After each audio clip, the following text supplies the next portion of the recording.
করি শেষ পর্যন্ত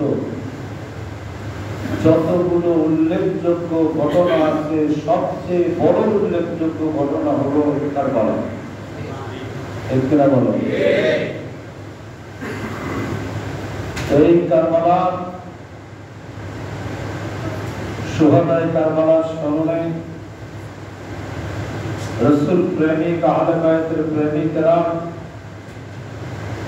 মাহে মুহররমুল হারাম শরীফে তাজকিরা করে, যিকরে শাহাদাতে হুসাইনের মাহফিল পালন করে, শুহাদায়ে কারবালাকে স্মরণ করে। এটা আমাদের ঈমানি দায়িত্ব, এটা আমাদের মহব্বত, এটা আমাদের ভালোবাসা, এটা আমাদের কর্তব্য, ঠিক কিনা? সবাই আমরা ভালো করে জানি আল্লাহর হাবিবের আদেশ হচ্ছে, যারা আমাকে ভালোবাসবা তারা আমার হাসনাইন, আমার আওলাদকে ভালোবাসবা। যদি আমার হাসনাইনে কারিমাইনকে ভালোবাসতে পারো, আমি রাসূল তোমাদেরকে যেই জান্নাতে আমি থাকবো সেই জান্নাতে তোমাদেরকে রাখবো। এ বিষয়ে অনেকগুলো রিওয়ায়াত আপনাদেরকে শুনিয়েছি। হাবিব খোদা হাদিসে পাক ইরশাদ ফরমান, দুইজনকে কাছে নিয়ে, কোলে নিয়ে, বুকে নিয়ে ইমাম হাসান, ইমাম হুসাইন, আলী মাকাম দুইজনকে বুকে নিয়ে আল্লাহর হাবিব বলেছিলেন, এই মোনাজাত, এই ফরিয়াদ করেছিলেন, আল্লাহুম্মা উহিব্বুহুমা ফাআহিব্বহুমা, বলেন না সুবহানাল্লাহ। হে আল্লাহ, আমি আমার হাসান হুসাইনকে ভালোবাসি, তুমিও তাদেরকে ভালোবাসো। আমাদের মোনাজাত আল্লাহর কাছে কত কিছু আমরা চাই, আর আমার দয়াল নবী চাচ্ছেন আল্লাহর কাছে যে আল্লাহ, আমি আমার হাসান হুসাইনকে ভালোবাসি, আমার মোনাজাত হইল তুমি আল্লাহ তাদেরকে ভালোবাসো।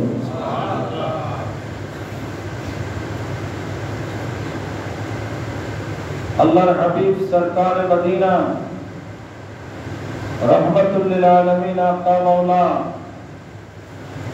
দেখিয়ে দিয়েছেন, হাসনাইনে কারিমাইনকে ভালোবেসে প্রমাণ করিয়ে দিয়েছেন। রহমতের নবী আকা মাওলা একদিন দরবারের সালতের মধ্যে বসা, ডান উরু মুবারকের উপরে হযরত ইব্রাহিম রাদিয়াল্লাহু তাআলা আনহুকে নিয়ে বসেছেন। বাম উরু আপনার ডান উরুর উপরে ইমাম হাসান হুসাইন রাদিয়াল্লাহু তাআলা আনহু, বাম উরুর উপরে হযরত ইব্রাহিম রাদিয়াল্লাহু তাআলা আনহু দুইজনকে নিয়ে বসেছেন, আদর করতেছেন। আল্লাহ জিবরাইলকে পাঠাইলেন, জিবরাইল যাও, এই দুইজনের মধ্যে একজনকে আমি আল্লাহ চাই আমার কাছে পাঠাইতে হবে। কাকে? আমার রাসূল দেবে, দেখো যাকে ইচ্ছা আমি আল্লাহ তাকেই নিব, আমার হাবিব ইচ্ছা করবে আমি তাকেই নিব। জিবরাইল আমিন আসলেন, দয়াল নবীকে বললেন, ইয়া রাসূলুল্লাহ, এই দুইজনের একজনকে আল্লাহ চায়, আপনি কাকে দিবেন আপনার খুশি? তখন আল্লাহর হাবিব বুঝতে পারলেন এবং বললেন, ও জিবরাইল, দুইজনকে একত্রে আমি রেখেছি, আল্লাহ একজনকে চেয়েছেন, তো দুইজনের একজন হলো আমার ছেলে, আমার শাহজাদা, একজন হলো আমার নাতি। তো আমি আপাতত আমার শাহজাদাকে দিব, কারণ আমি এই ব্যথা সহ্য করব, কিন্তু আমার খাতুনে জান্নাত, আমার আলীকে এখন আমি তাদের কলিজায় আঘাত দিব। তো তুমি আল্লাহকে বলো আমার ইব্রাহিমকে নিয়ে যাওয়ার জন্য। 3 দিন পরে ইব্রাহিম রাদিয়াল্লাহু তাআলা আনহু চলে গেলেন, থাকলেন ইমাম হুসাইন। আল্লাহর হাবিব বলেন, জিবরাইল শোনো, আল্লাহ চেয়েছেন বলে আমি আমার ইব্রাহিমকে দিয়ে দিলাম, আর আমি আমার উম্মতের জন্য আমার হুসাইনকে দিয়ে দিলাম। ইমাম হুসাইন আলী মাকামকে উম্মতের জন্য আল্লাহর হাবিব দিয়ে দিয়েছেন। সেই উম্মত এখনো ইমাম হুসাইনকে চেনে নাই। যারা পার হবে, জান্নাতি হবে, পুলসিরাত পার হয়ে আল্লাহর জান্নাতে যাবে, মনে করবেন তাদের প্রত্যেকের পিছনে অবদান হলো ইমাম হুসাইন আলী মাকামের অবদান। আল্লাহর হাবিব সরকার দো আলম ওসিলা করেছেন ইমাম হুসাইনকে, তার আদরের উম্মতকে বাঁচাবার জন্য তিনি ওসিলা করে দিয়েছেন।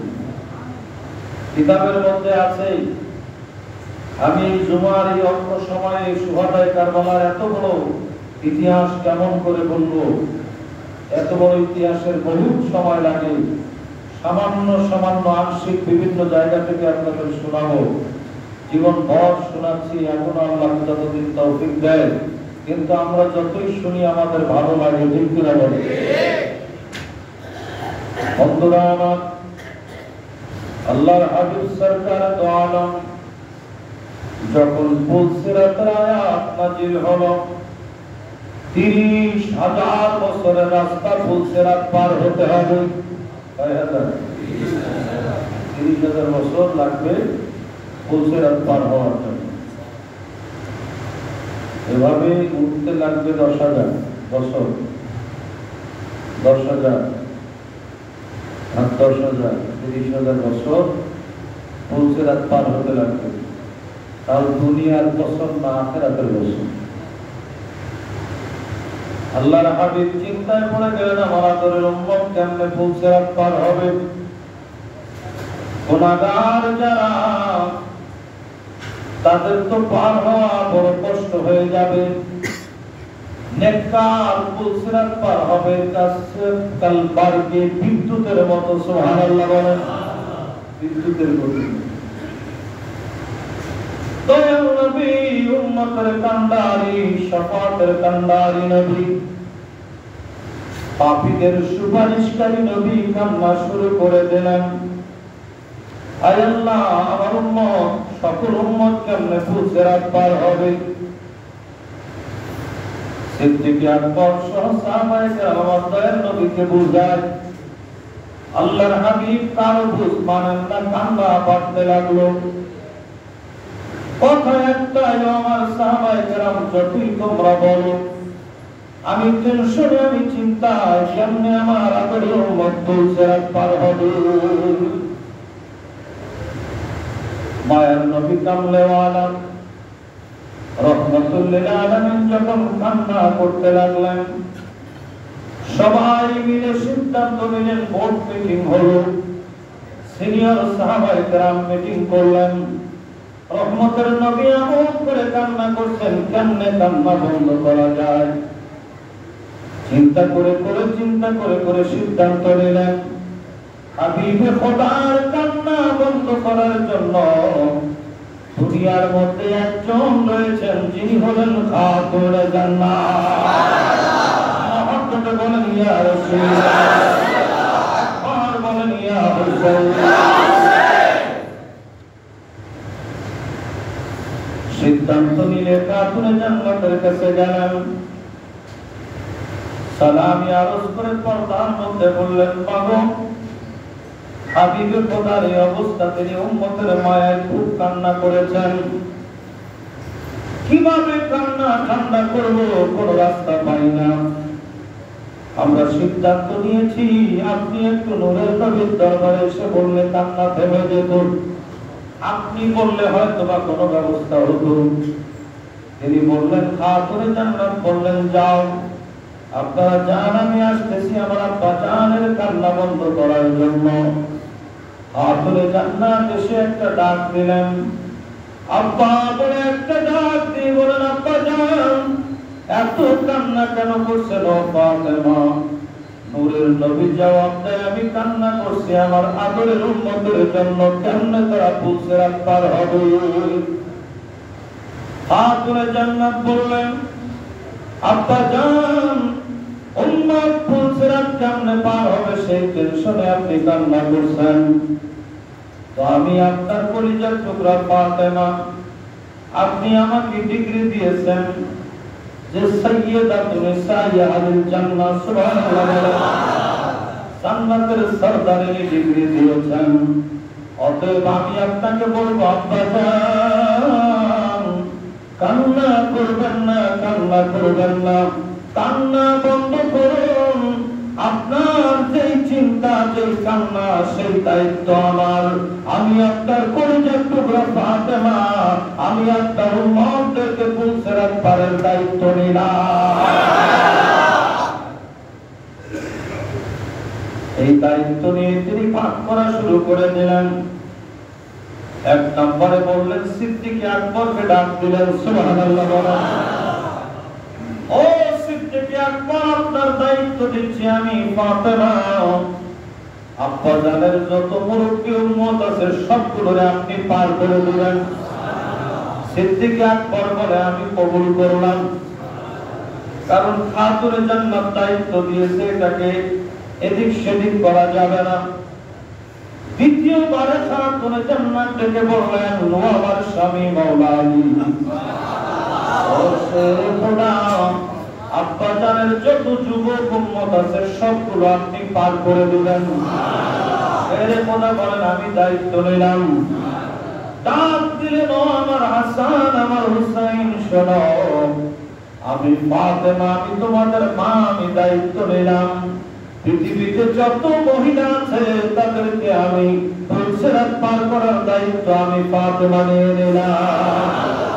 তৃতীয় নম্বরে তোমাদেরকে বলি, চতুর্থ নম্বরে তোমাদেরকে বলি, তোমরা দুই ভাই আব্বা জানের যত কিশোর বয়সের উম্মত আছে তাদেরকে তোমরা পার করে দিবে।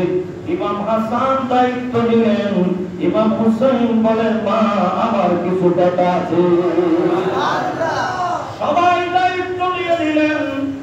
ইমাম আরশ মাকাম, ইমাম হুসাইন আলী মাকাম, তিনি বললেন, মাগো, আমার কথা আছে, আমি এইভাবে দায়িত্ব নিব না। নানার সাথে আমার কথা আছে, নানার সাথে কথা বলার অনুমতি চাই। তিনি বললেন, আমি অনুমতি দিয়ে দিলাম, তুমি কথা বলো। এই বলা মাত্রই মাত্রা রাসূলুল্লাহ সাল্লাল্লাহু আলাইহি ওয়াসাল্লাম আলাইহি নূরের নবী দুই হাত মোবারক এইভাবে লম্বা করে দিলেন, সুবহানাল্লাহ। নূরের নবী দুই হাত মোবারক লম্বা করলেন। হুসাইন দৌড়ে বুকের মধ্যে এসে পড়লেন, বলেন আল্লাহু আকবার। ইমাম হুসাইন আলী মাকাম নূরের নবীকে বলতে লাগলেন, ইয়া রাসূলুল্লাহ, নানা গো, ও আমার নানা জান, একটা কথা আমি জানতে চাই। আপনি বলেছিলেন, হুসাইনুম মিন্নি ওয়া আনা মিনাল হুসাইন, আল্লাহু আকবার। হুসাইনুম মিন্নি ওয়া আনা মিনাল হুসাইন, আপনি বলেছিলেন হুসাইন আমার হতে, আমি হুসাইন হতে। হুসাইন আমার, আমি হুসাইনের। হুসাইন আমার থেকে, আমি হুসাইন থেকে। এই কথা আপনি বলেছিলেন। নানা বলে, হ্যাঁ। নূরের নবী বলেন, হুসাইন, আমি এই কথা বলেছিলাম। আমার নূরের নবীকে ইমাম আরশ মাকাম, ইমাম হুসাইন আলী মাকাম সেদিন বলেছিলেন, নানা, এই কথা যদি আপনার কথা হয়, এইটা যদি আপনি বলে থাকেন, হুসাইন আমার, আমি হুসাইনের, হুসাইন আমার হতে, আমি হুসাইন হতে, এই কথা যদি ঠিক থাকে, হুসাইন মিন্নি ওয়া আনা মিনাল হুসাইন, এই কথা যদি ঠিক থাকে, ও আমার নানা জান, তাহলে আমি আমার মাকে বলবো, আমি সিদ্দিক আকবরকে বলবো, আমি আমার আব্বা জান শের খোদাকে বলবো, আমি আমার ভাই, আমার হাসান ভাই ইমাম হাসানকে বলবো। আমি সবাইকে বলে দিতে চাই, আমি আপনার সামনে বলে দিতে চাই, যদি আমি আপনার হয়ে থাকি, আপনি যদি আমার হয়ে থাকেন, আপনার তামাম উম্মাহ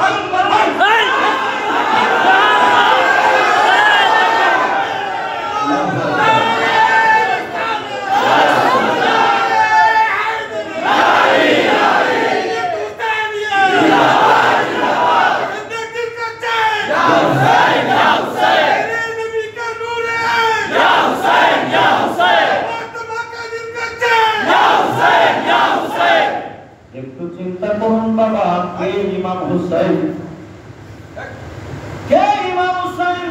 জান্নাতের সরদার এত বড় দায়িত্বের বোঝা মাথায় নিলেন।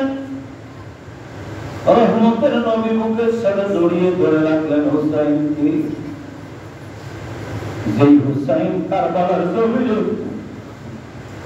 যাকে তীর মারতে মারতে ফেলে দিলেন, ছাত্রা হয়ে গেল শরীর মোবারক, রক্ত মোবারক ঝরতে ঝরতে ঝরতে ঝরতে আমর বিন সাদ বলল, তোমরা কেউ হুসাইনের সামনে যাবে না, কারণ ইমাম হুসাইনের সামনে যাইতে কেউ পারবে না, কারণ সে খোদার আওলাদ।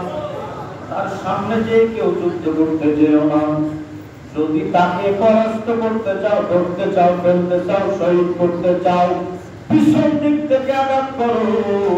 ইমাম আলী মাকামের সামনে যে তোমরা পারবে না। পিছন দিক থেকে তীর মারতে মারতে পুরা শরীর মোবারক ঝাঁঝরা হয়ে গেল, রক্ত ঝরতে ঝরতে ঝরতে ঝরতে যখন আর শরীরে রক্ত নাই, মাওলা হুসাইন কারবালার জমিনের মধ্যে পড়ে গেলেন। বড় করে বল আল্লাহু আকবার। কোন হুসাইন কারবালার জমিনে পড়ে গেলেন, কিন্তু হুসাইনের মা কি করলেন, খাতুনে জান্নাত কি করলেন, কিতাবের মধ্যে আছে।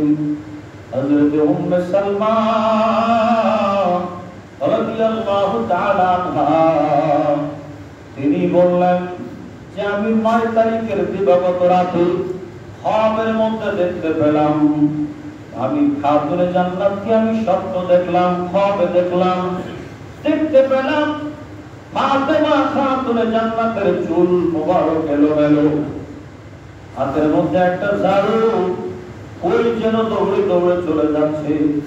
আমি ডাক দিলাম, উম্মে সালমা বলেন আমি ডাক দিলাম, ও ফাতেমা, জীবনে তোমাকে এইভাবে কোনোদিন দেখি নাই, দেখি নাই। তুমি এমন করে কোথায় যাও, হাতের মধ্যে ঝাড়ু লইয়া কোথায় যাও, চুল গুলো এলোমেলো, কেশ গুলো এলোমেলো, এমন তো কোনো সময় দেখি নাই। তখন তিনি বলতে লাগলেন, পিছনে তাকাবার সময় আমার নাই। ও মা উম্মে সালমা গো, তুমি কি জানো না আগামীকাল সকালে কারবালায় আমার কলিজার টুকরা আমার হুসাইন শহীদ হবে। তুমি কি জানো না আশুরা কালকে 10 তারিখ আমার হুসাইন শহীদ হবে। আমি মা, আমি শাহাদাতে বাধা দেব না। আমি মা, আমি জানি আমার হুসাইনের শাহাদাত হলো আমার আব্বাজানের উম্মতের নাজাত। কিন্তু একটা দায়িত্ব নিলাম, চিন্তা করলাম কারবালার জমিনে কত পাথর, কত কঙ্কর রয়েছে, আমার হুসাইনকে না জানি কারবালার জমিনে কোন জায়গায় ফেলে দেয়, যে জায়গার মধ্যে আমার হুসাইনকে ফেলে দেব। আমি মা, আমার কলিজার মধ্যে তো বড় আগুন, বড় জ্বালা, অন্তত পক্ষে আমি ঝাড়ু দিয়ে কারবালার ময়দানটা সারা রাত ধরে আজকে পরিষ্কার করে দেব। আমি খাতুনে জান্নাত কারবালার ময়দান পরিষ্কার করে দেব, যাতে করে আমার হুসাইনের শরীরের মধ্যে, সেখানে আমার হুসাইনকে ফেলবে, হুসাইনের শরীরের মধ্যে যেন যারা পরিমাণ পাথরের আঘাত না লাগে। বলেন সুবহানাল্লাহ।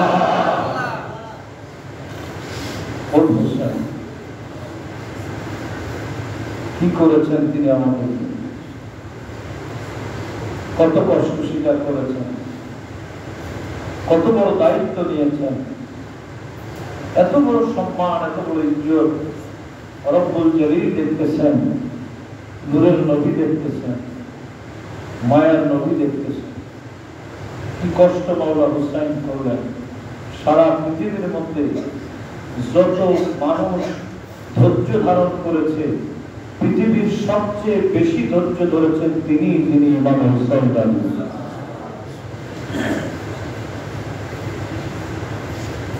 ৭২ জন স্বর্ণ, মাত্র ৭২ জন সাথী স্বর্ণ বলা যাবে না, পরিবার সহ, বন্ধু বান্ধব সহ, আপনজন সহ অথবা ৮৩ জনের কথা আছে। অপর দিকে ২২,০০০ ইয়াজিদ বাহিনী, ২২,০০০ তারা মাওলা হুসাইনকে শহীদ করার জন্য আসছে। তারা জানে ৭২ জনের মধ্যে শিশু বাচ্চা আছে, মহিলা আছে, পুরুষ আছে, সবকিছু মিলে ৭২ জন সকলে মিলে তাদের বিরুদ্ধে ২২,০০০। তারা জানে যে আমরা ২২,০০০ হলেও কি হবে, এত সহজে তাদেরকে ঠেকানো যাবে না। কথা বলেন ঠিক কিনা? ইমাম হুসাইন একটু চিন্তা করেন, তিনি আমাদের জন্য কি করলেন, আমরা হুসাইনের জন্য কি করলাম। ইমাম আশরাফ মাকামের জন্য তিনি কত কষ্ট স্বীকার করেছেন কারবালার জমিনে। কারবালার জমিনে যাওয়ার পরে অনেক কথা জবান দিলে এত বলা যায় না, সময় কম। ৯ তারিখের দিবাগত রাত সর্বশেষ সবার সাথে আলোচনা হলো, আজকের রাতটা একটু সময় দাও, আমি হুসাইন আজকের রাতটা সময় চাই। কথা একটাই তাদের, হয়তো ইয়াজিদের হাতে বায়াত গ্রহণ করতে হবে, তা না হলে যুদ্ধ করতে হবে। দ্বিতীয় কোনো কথা শুনতে চাই, তৃতীয় কথা শুনতে চাই না। ইমাম হুসাইন আলী মাকাম বলেন, আমার জীবন যাবে, জান যাবে, তবেও আমি ইয়াজিদের হাতে বায়াত গ্রহণ করতে পারবো না। বলেন আল্লাহু আকবার।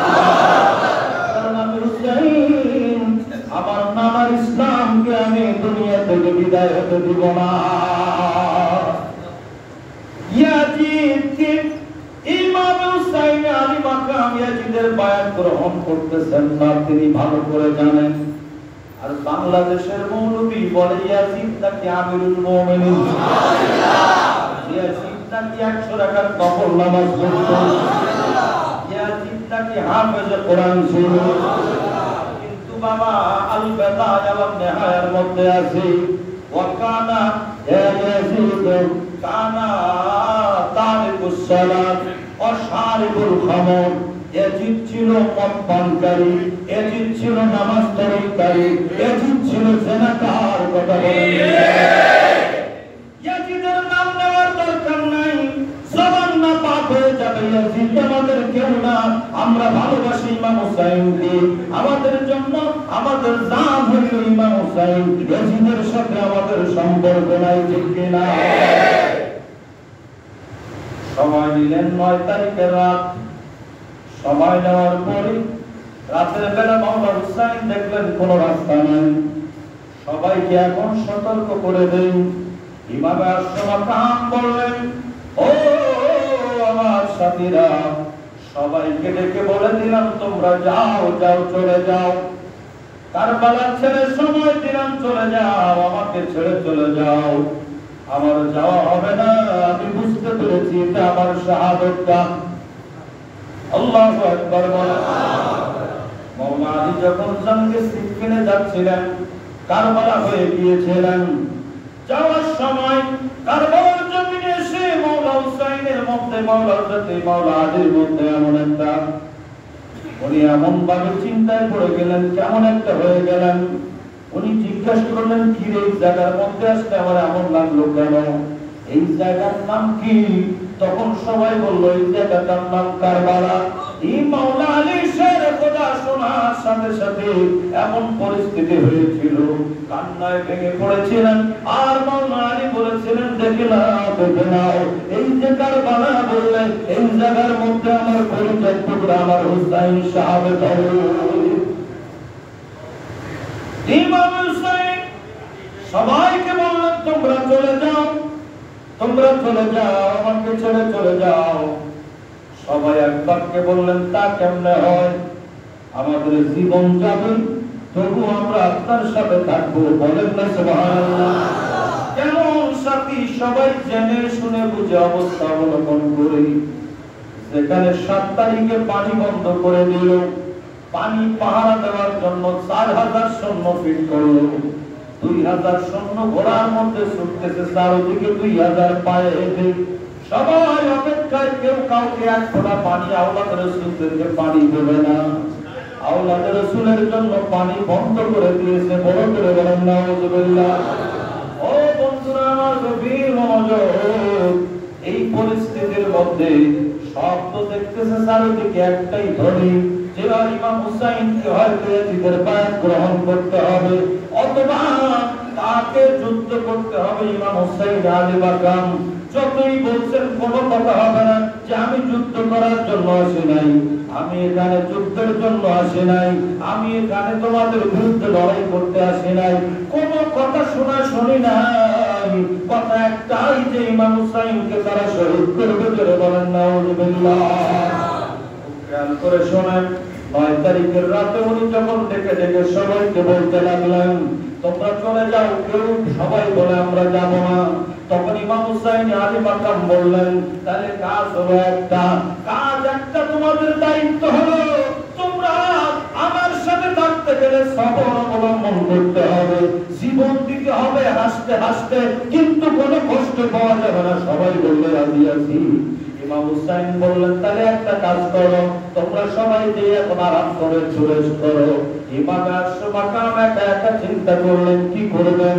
তিনি আল্লাহর কোরআন শরীফ নিয়ে বসলেন, রাতে আর কোনো ঘুম নাই, তন্দ্রা নাই। সুবহানাল্লাহ বলেন। কোরআন শরীফ নিয়ে বসলেন, আল্লাহর কোরআন তেলাওয়াত করতে করতে কোন অবস্থায় কোরআন তেলাওয়াত করতেছেন চিন্তা করেন। আমরা হলে তো কোরআন শরীফের কথাই ভুলে যেতাম, কিন্তু তিনি কোরআন শরীফ দিয়ে তেলাওয়াত করতেছেন। করতে করতে হঠাৎ করে যখন ওনার একটু চোখের মধ্যে তন্দ্রা ভাব চলে আসলো, মাওলা হুসাইন বলতে লাগলেন ওই মুহূর্তে আমি দেখতে পেলাম কারবালার জমিনের মধ্যে আমার রহমতের নবী জান্নাতের বাদশা আমার নানা জান হাজির হয়ে গেছেন। বলেন সুবহানাল্লাহ। নানা জান যখন হাজির হয়ে গেলেন, যাওয়ার পরে আমি দেখতে পেলাম, আমি তন্ত্রা ভাবের মধ্যে দেখতেছি আমার নানা আমাকে বুকের সাথে জড়িয়ে ধরেছেন। আল্লাহু আকবার। বলতেছেন ও হুসাইন রে, আমার নানা আল্লাহর কাছে দোয়া করতে লাগলেন আল্লাহুম্মা আতিল হুসাইনা সাবরা ওয়া আজরা। আয় আল্লাহ, আমার হুসাইনকে তুমি সবর করার তৌফিক দাও আর আমার পুরস্কারটা দিয়ে দাও। বলেন না সুবহানাল্লাহ। আমি আমার হুসাইন আলী মাকামের সবরের জন্য তোমার কাছে দোয়া করি আর পুরস্কার চাই, কারণ আমার হুসাইন সবর করতে পারলে আমি রাসূল পুরস্কার পেয়ে যাব। ওই পুরস্কার হলো আমার আদরের উম্মতকে আমি জান্নাতে করতে পারব।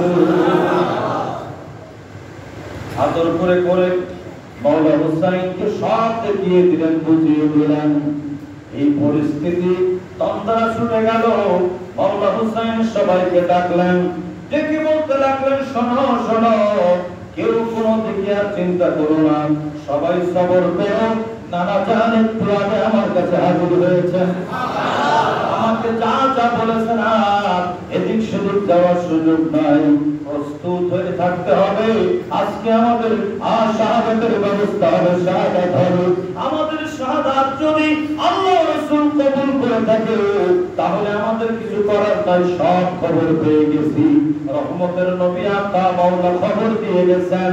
এই সকাল হয়ে গেল, বন্ধুরা আমার চারদিকে তাঁবুর মধ্যে এমন ভাবে সরগোল শুরু করে দিয়েছে, ইয়াজিদ বাহিনীর কেউ এসে তাঁবুর সামনে এসে হুসাইনকে গালি দেয়। রাগ হয়ে তাঁবু থেকে সবাই বের হয়ে আসে, কেন কেউ তো যুদ্ধ করার জন্য প্রস্তুত না। তাঁবুর মধ্যে আছে, ওই তাঁবুর মধ্য থেকে বের হচ্ছে না। মাওলা হুসাইনকে গালি দেয়, মাওলা হুসাইনকে গালি দেয়, ইমাম হাসানকে গালি দেয়, খাতুনে জান্নাতকে গালি দেয়, হযরত মাওলা শেরে খোদাকে গালি দেয়, নূরের নবীকে গালি দেয়। আরে বেয়াদবি শুরু করে দিয়েছে, যাতে করে তারা মোকাবেলা করতে বের হয়। তখন আর সহ্য না করতে পেরে অবস্থা বুঝে একে একে হুসাইনের কাছে এসে বলতে লাগে আপনি আমাদের অনুমতি দেন, আমরা যুদ্ধের ময়দানে যাই, যাওয়ার পরে অন্তত পক্ষে তাদের সাথে মোকাবেলা করি, কারণ আমরা বেঁচে থাকতে আমাদের সামনে রুলের নবী আহলে বাইতের বদনাম সহ্য করতে পারবো না। কথা বলেন ঠিক?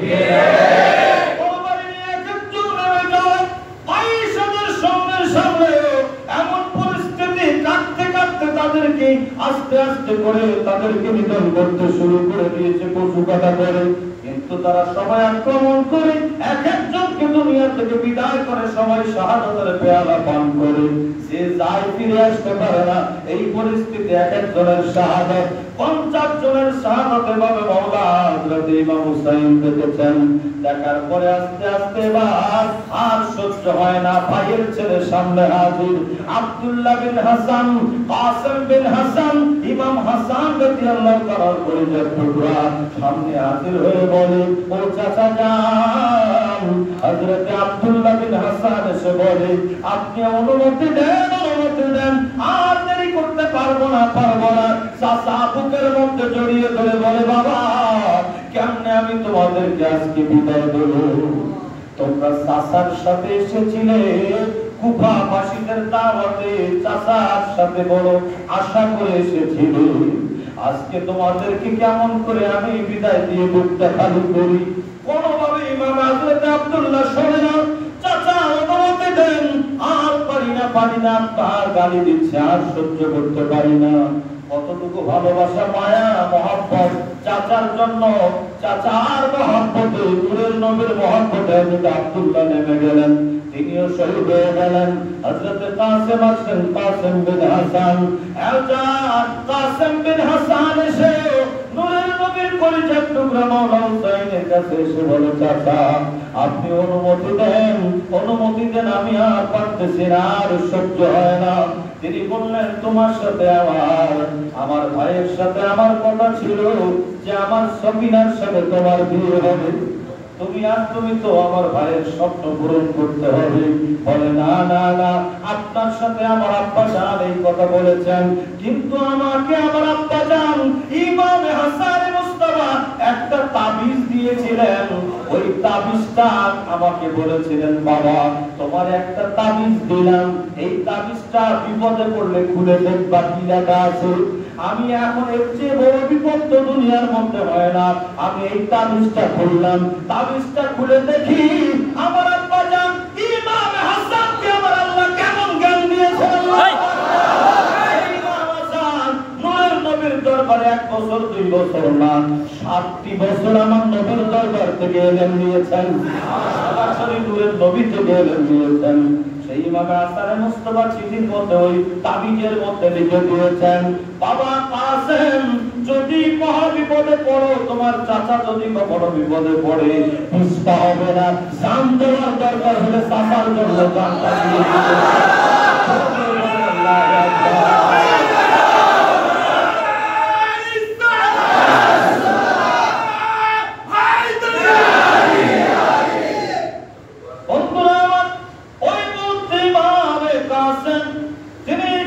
যখন তাবিজ দেখালেন মাওলা হুসাইন আর কিছু বললেন না, বিদায় দিয়ে দিলেন। যুদ্ধের ময়দানে যুদ্ধ করতে করতে 3 দিনের তৃষ্ণা, 3 দিন পানি পান না করলে কি অবস্থা হয় একটু চিন্তা করেন, কত কষ্ট হয়।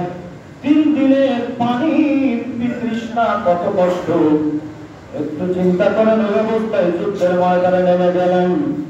উনি না ফেরার পরে হযরত ইমাম আলী আকবর সামনে হাজির হয়ে গেলেন। চারদিক থেকে একের পর এক বিদায় নিতে লাগলেন ইমাম আলী আকবর, যিনি বলেন, আনা আলী ইবনে আলী ইবনে হুসাইন, নাহনু আহলুল বাইত আওলা বিন নবী। এই কথা যিনি বলতেন যে আমরা আহলে বাইত, আমরা নবীর সবচেয়ে কাছের মানুষ, তিনি এসে বললেন, আব্বা জান আর হবে না, আমাকে এবার বিদায় দিতে হবে, আমি থাকবো না। আমি আর দুনিয়াতে আপনাকে বিদায় দিয়ে দুনিয়ার মধ্যে আমি আপনার সন্তান থাকতে চাই না। আমাকে একটু সময় দেন, আমাকে একটু অনুমতি দেন, আমি বের হয়ে যাব। বুকের মধ্যে টেনে নিয়ে বললেন, বাবা কেউ যদি নূরের নবীকে দেখতে চায় সে তো এসে তোমাকে দেখে।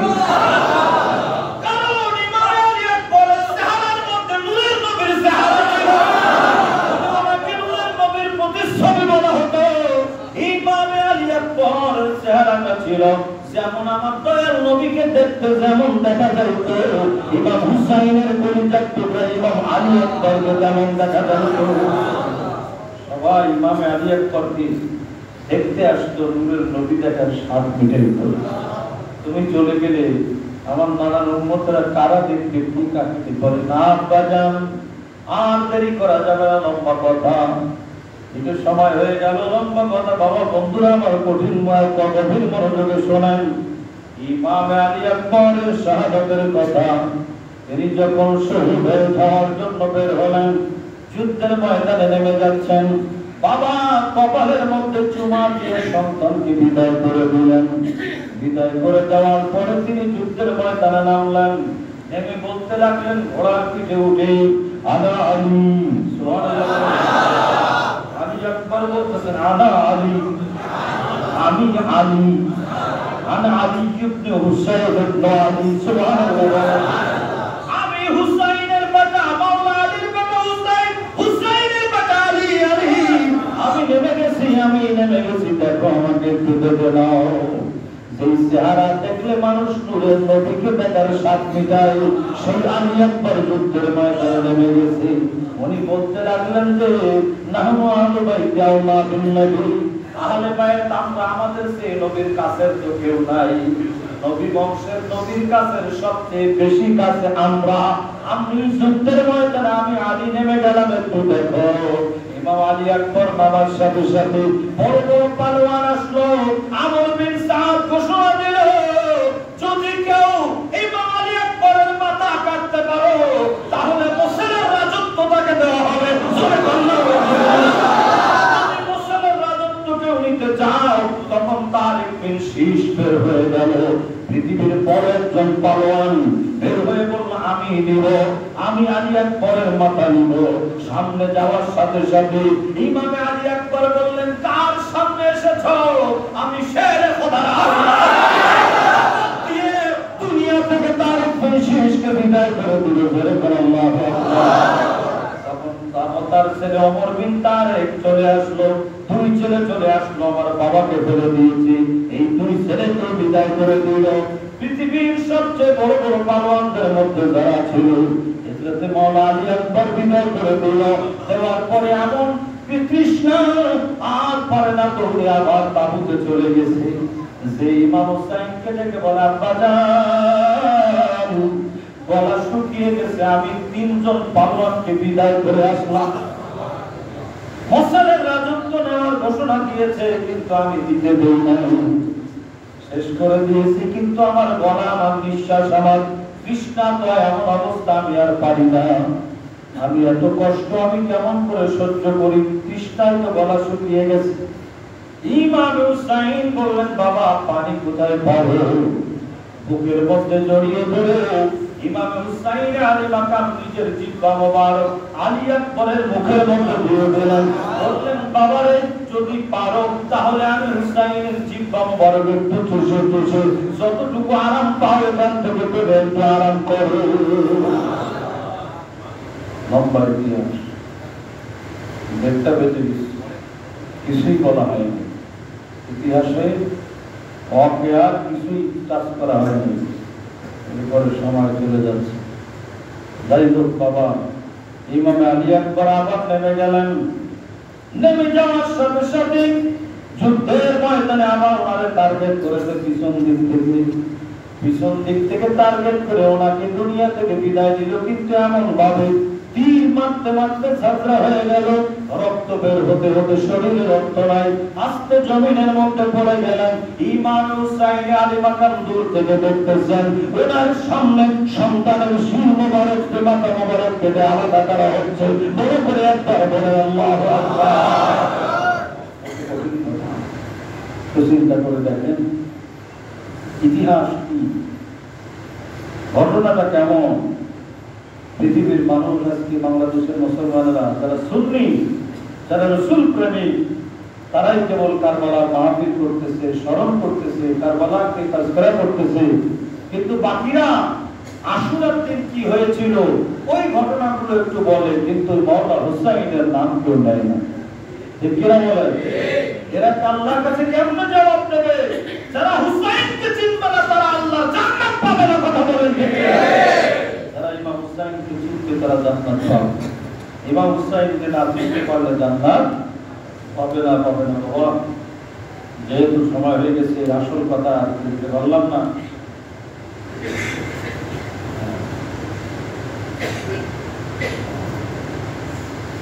আচ্ছা, এখন কথা হলো, আমরা সেই শুহাদায়ে কারবালার স্মরণে আমরা এই মাসের মধ্যে সামনে জুমাগুলো মাওলা হুসাইনের প্রেরণা আরো শোনার চেষ্টা করব।